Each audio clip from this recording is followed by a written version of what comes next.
Hi hello నమస్తే welcome to Yoyo Cine Talkies. Tollywood లో ప్రేమ వివాహాలు కామన్ గా మారిపోయాయి. ఈ మధ్య కాలంలో సింగర్లు సైతం సీక్రెట్ గా పెళ్లి చేసుకుని షాక్ ఇస్తున్నారు. తాజాగా టాలీవుడ్ సింగర్లు అనురాగ్ కులకర్ణి, రమ్య బెహార్లు వివాహ బంధంతో ఒకటయ్యారు. ఈ నెల 15న వీరిద్దరి వివాహం జరిగినట్టుగా తెలుస్తుంది. ఈ వివాహ వేడుకకు అతి కొద్ది మంది బంధుమిత్రుల సమక్షంలో ఈ పెళ్లి వేడుక జరిగినట్లు సమాచారం.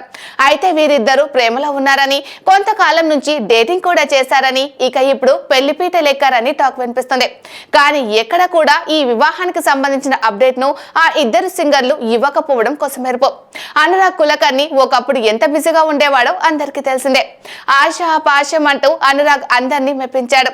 ఇక ప్రేమ గీతాలకు అనురాగ్ కులకర్ణి గాత్రం అద్భుతంగా సెట్ అయింది. పిల్లారా చూసి చూడంగానే అంటూ అనురాగ్ కుర్రాళ్ళని కట్టిపాడేశాడు.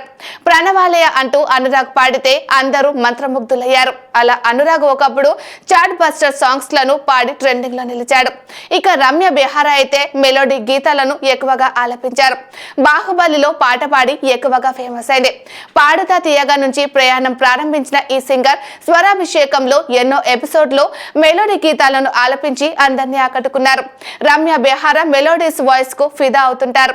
ఇక ఈ ఇద్దరు పెళ్లి వేడుకకు సంబంధించిన ఫోటోలు ఎక్కువగా బయటకి రాలేదు. ఎక్కువ మంది సెలబ్రిటీలను కూడా వీరు ఆహ్వానించినట్లుగా కనిపించడం లేదు. కనీసం సింగర్లు కూడా ఈ పెళ్లిలో సందడి చేసినట్లుగా కనిపించడం లేదు. సింగర్ల ఫ్యామిలీ నుంచి వచ్చి ఈ నవ దంపతుల్ని ఆశీర్వదించినట్లుగా కూడా ఫోటోలు ఎక్కువగా బయటకు రావడం లేదు. ఇంత లో ప్రొఫైల్ లో ఎందుకు పెళ్లి చేసుకున్నారు, అసలు వీరిద్దరు పెళ్లి గురించి బయటకు ఎందుకు రాలేదు అంటూ నెటిజన్లు ఆరా తీస్తున్నారు. ఈ పెళ్లి ఫోటోలను అనురాగ్, రమ్య బెహారా సోషల్ మీడియాలో షేర్ చేస్తారో లేదో చూడాలి మరి. హాయ్ హలో మెస్మరైజ్ చేసే మూవీ ముచ్చట్లు, రిలీజ్ అయిన వెంటనే రివ్యూస్, మీ అభిమాన తారల రియల్ స్టోరీస్, సినిమా సమాచారం ఏదైనా క్షణాల్లో మీ చెంతకు. మరింకెందుకు ఆలస్యం, యోయో సినీ టాకీస్ ని సబ్స్క్రైబ్ చేసుకోండి.